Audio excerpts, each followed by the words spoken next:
Hello students, welcome to SS classes. SS class में आप सभी का स्वागत है। हम लोग डिस्कस कर रहे थे स्पेशल टाइप्स ऑफ रिलेशंस के बारे में, जहाँ पे हम लोग रिफ्लेक्सिव रिलेशन, सिमेट्रिक रिलेशन और ट्रांजिटिव रिलेशंस के बारे में डिस्कस किए थे। और ट्रांजिटिव रिलेशंस के लास्ट में हम लोग डिस्कस कर रहे थे कि ये जो रिलेशन है आर ऑन ए, जहाँ पे 11 से 1 2 3, क्या ये रिलेशन एक ट्रांजिटिव रिलेशन है? तो हम लोग को ये डिस्कस यहाँ से शुरू करना होगा कि ये जो रिलेशन दिया गया है आर, क्या ये रिलेशन आर एक ट्रांजिटिव रिलेशन है? तो इसको हम लोग चेक करने के लिए क्या बोला था कि एक रिलेशन आर एक रिलेशन होगा तो R is transitive, R transitive होगा कब? If a comma b comma c belongs to are.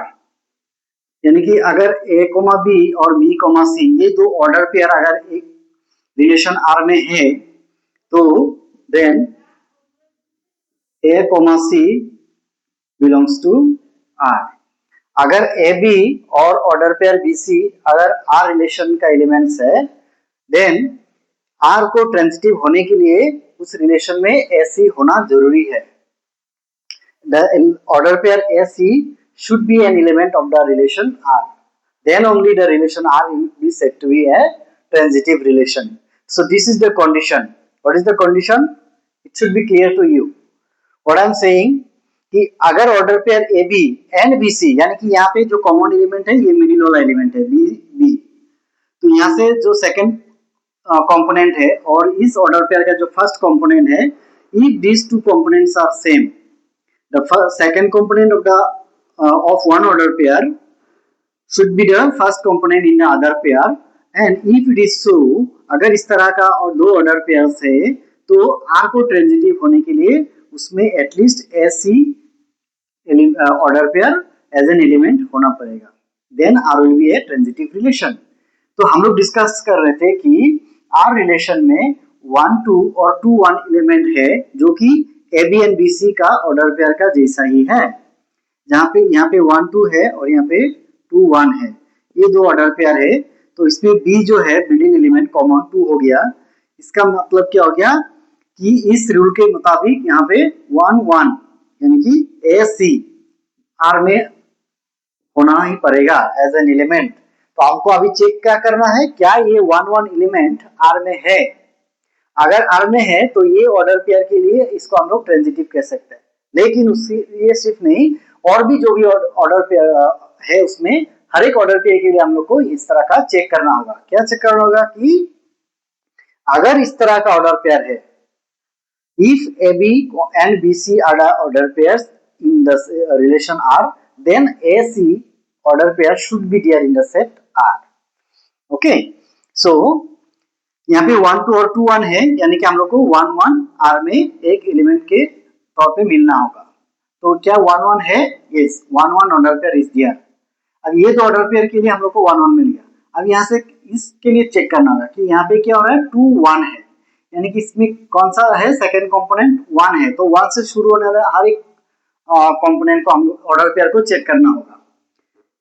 यहाँ पे 2 से शुरू हुआ था, 2 से खत्म हुआ था, तो 2 से शुरू होने वाला एक ही ऑर्डर पेयर था, इसलिए हम लोग इस ऑर्डर पेयर को चेक किया था दोनों ऑर्डर पेयर के लिए, और हम लोग को ये मिला था क्या कि 1 1 ऑर्डर पेयर इसमें आना चाहिए। तो 1 1 इसमें है, तो अभी तक इसको ट्रांजिटिव कह सकते हैं। अभी नेक्स्ट हम लोग को चेक करना होगा, क्योंकि हर एक ऑर्डर पेयर के लिए सेम कंडीशन लागू होगा कि अगर इस तरह का ऑर्डर पेयर दो ऑर्डर पेयर है तो उसमें तीसरा ऑर्डर पेयर जो है ए सी ये होना ही पड़ेगा। तो यहाँ से 2 से शुरू हुआ, 1 से खत्म हुआ। अब 1 से खत्म हुआ तो अभी हमको क्या चेक करना होगा, बी से जैसे शुरू हुआ था, यहाँ पे 1 से शुरू कौन सा 1 से, यहाँ पे दो हम लोग को ऑर्डर पेयर दिख रहा है जो 1 से शुरू हुआ है, तो सेपरेटली हमको इसके लिए भी चेक करना होगा और सेपरेटली हमको ये दोनों ऑर्डर पेयर भी कंपेयर करना होगा। तो इसको अगर हम लोग पहले दो को अगर चेक करते हैं तो यहाँ पे 1 से खत्म हो रहा है और यहाँ पे 1 से शुरू हो रहा है, यानी कि बी के वैल्यू क्या हो गया, ये 2 1 है और इसमें 1 1 है। तो ये जो मिडिल एलिमेंट है ये क्या हो गया, कॉमन हो गया। तो ये जो फर्स्ट कंपोनेंट और इसका सेकंड कंपोनेंट है, जो क्या होगा 2 1, 2 1 should be there in the set R। क्या 2 1 R रिलेशन में है? यस 2 1 है, ठीक है। तो 2 1 एलिमेंट क्या है? ऑर्डर पेयर में है। अब ये और ये जो है इसके लिए भी हम लोग को चेक करना होगा, क्यों? क्योंकि ये भी इस तरह का AB एंड BC का जैसा ही आ रहा है, 2 1 है और इसी तरह से यहाँ पे 1 3 भी है। तो ये मिडिल वाला एलिमेंट क्या हो गया? 1 1 हो गया, यानी कि AC का सबसे यहाँ पे क्या आएगा? 2 और 3। अभी तक जो था हम लोग को यहाँ पे ये भी मिला, ये भी मिला, यानी कि अभी तक हम लोग कह रहे थे कि ये ट्रांजिटिव हो सकता है। लेकिन जैसे ही हम लोगों ने थर्ड कंडीशन चेक किया तो इसमें ये दिखाई दे रहा है कि 1 1 मिडिल जो है एलिमेंट ये कॉमन हो रहा है, लेकिन इसके लिए हम लोग को क्या चाहिए? 2 और 3 जो है ये R का एक एलिमेंट होना चाहिए। लेकिन क्या 2 3 ऑर्डर पेयर R का एक एलिमेंट है? क्या इसमें हम लोग को 2 3 दिखाई दे रहा है? नहीं दिखाई दे रहा है, यानी कि 2 3 जो एलिमेंट है इस रिलेशन का एक एलिमेंट नहीं है, यानी कि ये इसका ऑर्डर पेयर नहीं होने का वजह से क्या हो गया? अभी हम लोग R को क्या कर सकता है? Not transitive. Am I clear? R transitive नहीं है। जब यहाँ तक जैसे हम लोगों ने चेक किया था, इतना तक हम लोग को लगा था कि हाँ R एक ट्रांजिटिव रिलेशन हो सकता है। I was not confirm, but जैसे ही मैंने ये दोनों ऑर्डर पेयर को चेक किया कि 2 1 और 1 3 के लिए हम लोग को 2 3 ऑर्डर पेयर R में आना जरूरी है, तो ये कंडीशन यहाँ पे सेटिस्फाई नहीं हो रहा है। ओके, तो ये R रिलेशन जो है ये ट्रांजिटिव रिलेशन नहीं है। क्यों नहीं है? हम लोग यहाँ पे लिखना, इस तरह से लिखना होगा, R is not transitive. Why? Because the order pairs 2 1 and 1 3 belongs to the set R, but the element 2 3 does not belongs to the set R. For transitivity, है ना, transitive relation के लिए as per the condition or as per the definition of transitive relation, if AB and BC are the two order pairs in the set R, यहाँ पे हम लोग को ये वर्ड पे ध्यान देना होगा कि the word is there if, that means if we have such pairs then only have to check the element AC is there or not. If these types of order pairs are not there in the relation, then we should not check this, because if these are the two elements which are order pairs, then only we have to check AC is there or not. If there is no such order pair, then there is no need to check this condition. Okay, it will be automatically a transitive relation. So I think it is clear to you that the relation R is not a transitive relation. Okay, up to this we have discussed in the previous video, and because of some reason I could not provide you the videos, but today I am continuing it from the last point where I had concluded in the last video. It was transitive relation. Transitive relation क्या है इसके regarding हम लोग इतना तक discuss किया था, और एंड पे पूरा वीडियो कंप्लीट नहीं हुआ था कुछ टेक्निकल रीजन के कारण, जिसको आज हम लोगों ने यहाँ पे कंप्लीट किया कि ये जो रिलेशन R है ये एक ट्रांजिटिव रिलेशन नहीं है, क्योंकि इसमें हम लोग को एक ऑर्डर पेयर इस तरह का मिला कि 2 1 और 1 3 belongs to the set R, और अगर R ट्रांजिटिव है तो ट्रांजिटिविटी कंडीशंस के तहत इसमें 2 3 एलिमेंट जो है ऑर्डर पेयर इसमें होना चाहिए था।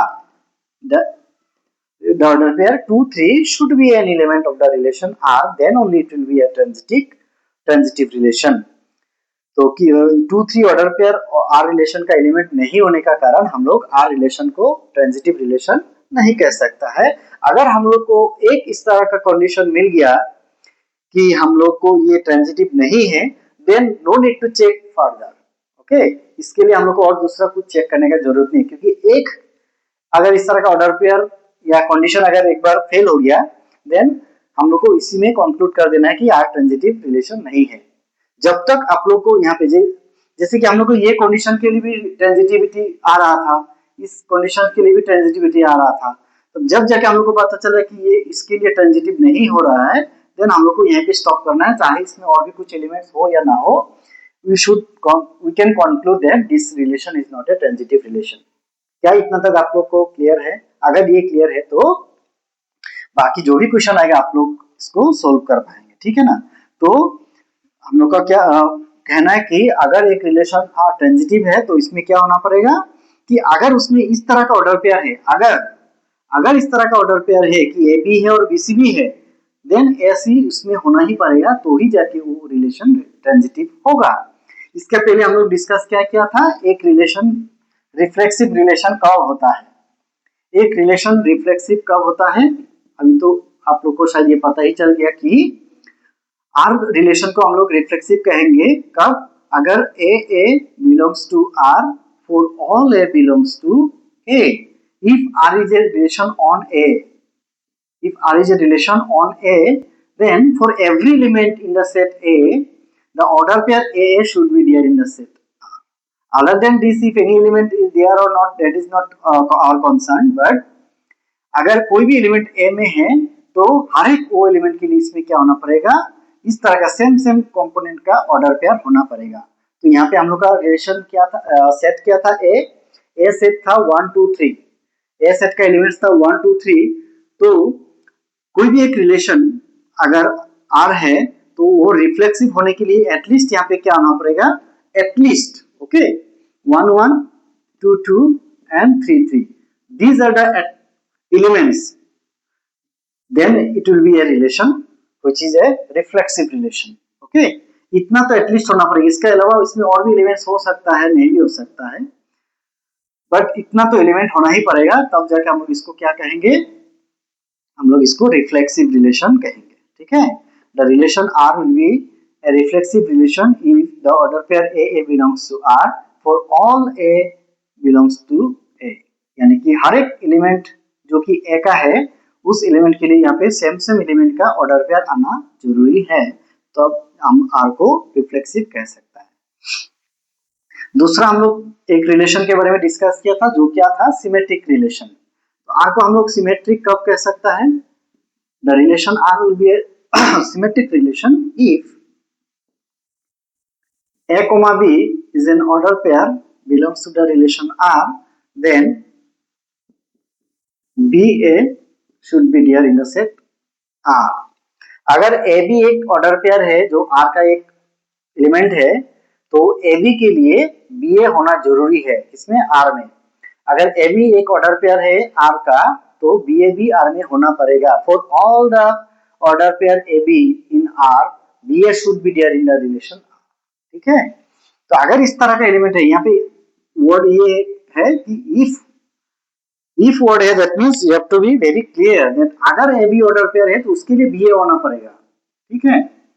अभी हम लोग को ये जानना जरूरी है कि phi is a null set which is sometimes a null relation, we can say. So a null relation, okay, a null relation we have already discussed in exercise 1.3 what is a null relation, what is a universal relation, right? If any of the relation set, suppose A and B are two sets, if any of the two sets A and B is a null set, then A cross B will be always a null set, isn't it? If any of the two set, suppose A and B, if any of the two sets A and B is a null set, suppose A is a null set and B is having some elements 1 2. Now if I do A cross B, then I will get a null set only, and since I do not have any element here, so the I can say that this null set, it will be a relation from A to B, and that is called a null relation, okay, null relation. So phi, a null set is always a relation, okay, which is a null relation. It will be always a subset of the set A cross B, okay, as we already know that null set is always a subset of any set. So null relation will be a relation which I can say reflexive, yes or no, because I said it is relation, null relation, Now for reflexive relation, the sets should be same. Okay, we should consider only one set. If it is a on B, then the relation, suppose R is a relation on B. R is a relation on B. Then if R is reflexive, then at least R should contain the two elements 1 1 and 2 2. The order pair 1 1 and 2 2 must be there in the relation R to be reflexive. If R is to be reflexive, then these two elements should be there in the set R if the relation R is on the set B. ठीक है, तो इस तरह का जो भी है हम लोग को डिस्कस ऑलरेडी हम लोग किया हुआ था कि अगर सिमेट्रिक होगा तो ए बी अगर है तो बी होना पड़ेगा। ठीक है, अब जैसे कि हम लोग कुछ एग्जाम्पल ले सकते हैं, यहाँ पे कुछ एग्जाम्पल हम लोग लेते हैं। ये एक रिलेशन है जिसके एलिमेंट्स है 1 1 2 2। Now my question is whether this relation on A, okay, this R is a relation on A. Now is it a reflexive relation? Can you tell me the correct answer? Is R reflexive? What we have to check? I have to check what are the elements on the set A, because since R is a relation on A, then I must know what are the elements of the set A. A set में क्या क्या elements हमको check करना होगा, तो हमको check करके मिला कि A में 1 2 and 3 ये तीन elements दिख रहा है। तो हमको पता है कि R को अगर रिफ्लेक्सिव होना है तो A में जो भी एलिमेंट्स है हर एक एलिमेंट्स का क्या होगा, सेम सेम एलिमेंट्स का ऑर्डर पेयर आना होगा। तो A में 1 है तो इसमें 1 1 होना है, इसमें 2 है तो इसमें 2 2 भी होना पड़ेगा, और 3 है तो इसमें 3 3 भी होना चाहिए अगर R को रिफ्लेक्सिव होना है। तो सिंस यहाँ पे 3 3 नहीं है तो R not reflexive, R is not reflexive. Why? Because the element 3 3 does not belongs to R, because R को रिफ्लेक्सिव होने के लिए 3 3 एलिमेंट्स इसमें होना जरूरी है। Okay, therefore as per the definition of reflexive relation, the relation R is not a reflexive one. Now अगर हम लोग यहाँ पे R को 3 3 यहाँ पे ऐड कर देते हैं, the order pair 3 3 is also there now. Now is it a reflexive relation? Yes, now I can say it is a reflexive element, because why it is reflexive? As for all A, okay, for all A belongs to A order pair belongs to R. हर एक element जो कि ए का एक element है उसके लिए ए order pair उसमें है, इसलिए हम लोग आर को रिफ्लेक्सिव कह सकते हैं। ठीक है, is it A symmetric one? क्या ये एक सिमेट्रिक रिलेशन है? तो हम लोग को चेक करना पड़ेगा कि ये ऑर्डर पेयर दिख रहा है 1 1, तो 1 1 को अगर हम लोग उल्टा कर देंगे, ए बी है तो इसके लिए क्या होना पड़ेगा, बी ए होना पड़ेगा। तो 1 1 है तो इसका ऑर्डर पेयर उल्टा कर देने से भी हम लोग को क्या मिलेगा, 1 1 मिलेगा। और एक एलिमेंट एक सेट में सिर्फ एक ही बार हम लोग लिखते हैं, इसको रिपीट नहीं करते हैं, यानी कि 1 1 का जो क्या होगा, इसको क्या बोलते हैं हम लोग, एक वर्ड है इसके लिए पर्टिकुलरली, ये एक ऑर्डर पेयर है तो इसका जैसे हम लोग इनवर्स रिलेशन पढ़ाई किया था, है ना, तो इस तरह से इसका इनवर्स ऑर्डर पेयर होना जरूरी है। 1 1 का है तो उसके लिए क्या होगा, इसमें 1 1 ही आ रहा है तो इसमें रिपीट हम लोग नहीं कर रहे हैं, तो इसमें 1 1 भी है। 2 2 के इनवर्स ऑर्डर पेयर क्या होगा, 2 2 ही होगा, और 3 3 के लिए भी क्या होगा, 3 3 ही है। तो क्या अभी हम लोग इसमें लिख रहे हैं, यहाँ पे ये रिलेशन को अगर हम लोग देखेंगे तो ए आर क्या हो गया, रिफ्लेक्सिव भी है, जो हमको दिख रहा है यहाँ पे ए में 1 2 3 था तो इसमें 1 1 है, 2 2 है, 3 3 है, तो ये रिफ्लेक्सिव हो गया। यस, क्या आर सिमेट्रिक है? सिमेट्रिक के लिए क्या कंडीशन था, इसमें कंडीशन था कि should be belongs to R for all A belongs to the set A। ये सिमेट्रिक होगा या नहीं हम लोग को एक बार चेक करना है। उसके लिए कंडीशन क्या था कि अगर a b belongs to R है तो बी ए जो ऑर्डर पेयर होगा वो भी आर में होना जरूरी है। तो यहाँ पे 1 1 है, 1 1 के जो इनवर्स ऑर्डर पेयर होगा ये भी इसमें है, 2 2 के भी ऑर्डर पेयर इसमें इनवर्स वाला मिल जाएगा, 3 3 के लिए भी यहाँ पे है, यानी कि आर को भी हम लोग सिमेट्रिक कह सकते हैं। क्या आर ट्रांजिटिव है? तो इसके लिए हम लोग को क्या चेक करना होगा कि ट्रांजिटिव के रिलेशन होने के लिए क्या था कंडीशन, कि अगर a b comma b c belongs to R अगर है, देन हम लोग को ए सी जो है उसमें आर में होना ही चाहिए। तो क्या हम लोग को इस तरह का ऑर्डर पेयर दिख रहा है यहाँ पे? ये 1 से खत्म हुआ है तो 1 से शुरू होने वाला कुछ होना पड़ेगा यहाँ पे। अगर कुछ नहीं है तो हम लोग को चेक करने की जरूरत नहीं है, क्योंकि इसमें रीजन क्या था कि अगर ए बी और बी सी का तरह एलिमेंट है तो ही जाके हमको ऐसी है कि नहीं चेक करना है। तो इसमें 1 से खत्म हुआ है लेकिन 1 से शुरू होने वाला कोई एलिमेंट नहीं है, तो हम लोग को ए बी बी सी वाला ऑर्डर पेयर ही इसमें नहीं है। ये 2 से खत्म हो रहा है तो 2 से शुरू होने वाला भी कोई भी नहीं है। ठीक इसी तरह यहाँ पे 3 से खत्म हो रहा है तो 3 से शुरू होने वाला भी कोई भी नहीं है। तो ए बी बी सी इस तरह का ऑर्डर पेयर नहीं है। अगर होता तो हमको चेक करना था कि ऐसी है कि नहीं। यहाँ पे कोई भी नहीं है तो इसको हम लोग क्या कह सकते हैं, आर को ट्रांजिटिव भी कह सकते हैं। तो ये जो एक रिलेशन है, ये रिलेशन को हम लोग रिफ्लेक्सिव भी कह सकता है, सिमेट्रिक भी कह सकते हैं और ट्रांजिटिव भी कह सकते हैं। तो इस तरह का रिलेशन को हम लोग क्या कहता है, इक्विवेलेंस रिलेशन। इसको हम लोग क्या कहेगा, एक इक्विवेलेंस रिलेशन। इक्विवेलेंस रिलेशन यानी कि वो रिलेशन है जो रिलेशन रिफ्लेक्सिव भी है, सिमेट्रिक भी है और ट्रांजिटिव भी है। अगर एक रिलेशन ये तीनों टाइप का रिलेशन है देन इस रिलेशन को हम लोग क्या कह सकता है, ट्रांजिटिव सॉरी इक्विवेलेंस रिलेशन। ठीक है, तो ये आप लोग को याद रखना होगा कि हम लोगों ने एक डिस्कस किया था यूनिवर्सल रिलेशन। हम लोगों ने डिस्कस किया था यूनिवर्सल रिलेशन। तो यूनिवर्सल रिलेशन जो था, ये यूनिवर्सल रिलेशन को चेक करना है क्या ये हमेशा रिफ्लेक्सिव रहेगा। यूनिवर्सल रिलेशन क्या था, what will be the universal relation. Universal relation कौन सा होगा, universal relation A cross A ही होगा, यानी कि ए क्रॉस ए को ही हम लोग क्या कहता था, यूनिवर्सल रिलेशन। वो भी क्या होता है, एक रिलेशन ही होता है। A cross A is also a subset of A cross A, isn't it? So it is called a universal relation, and an universal relation is always reflexive, is always transitive, है ना, is always a symmetric one. That means universal relation is always a equivalence relation. शायद ये book में दिया होगा, आप लोग को ये देखना होगा। ठीक है, और अगर हम लोग मान लीजिए R is reflexive, R is a reflexive, if R is a reflexive relation then इसका डोमेन अगर निकालते हैं तो क्या मिलेगा हम लोग को, डोमेन जो होगा ये डोमेन इसका रेंज का बराबर होगा, है ना।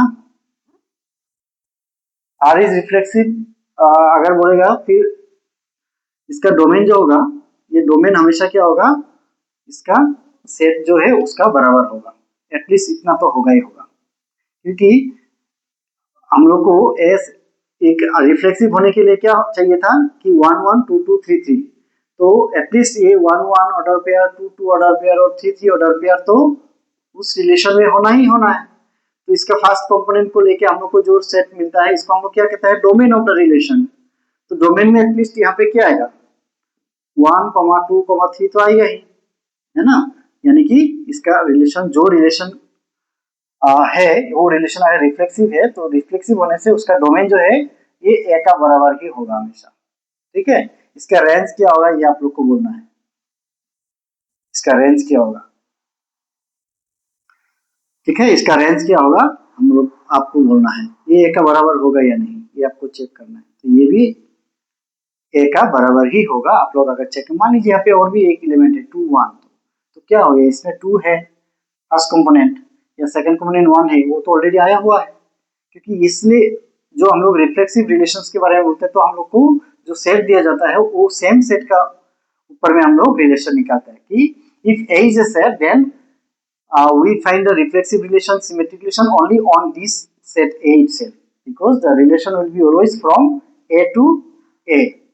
Okay, if R is a relation which is reflexive, symmetric or maybe transitive, then we find the relation which is from A to A only.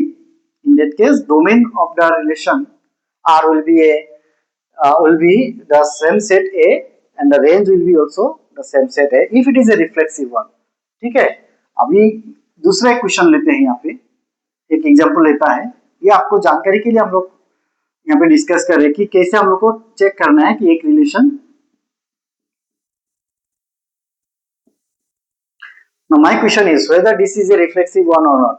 तो आप लोग को पता है कि ये एक रिफ्लेक्सिव रिलेशन नहीं है क्योंकि इसमें ऑर्डर पेयर 3 3 नहीं है, क्योंकि 3 एक एलिमेंट है ए का, तो ए का जो एलिमेंट है हर एक एलिमेंट के लिए यहाँ पे सेम सेम ऑर्डर पेयर आना चाहिए था, लेकिन 3 यहाँ पे जो ऑर्डर पेयर है इसमें मिसिंग है, जिसके कारण हम इसको क्या कहेंगे, नॉट रिफ्लेक्सिव।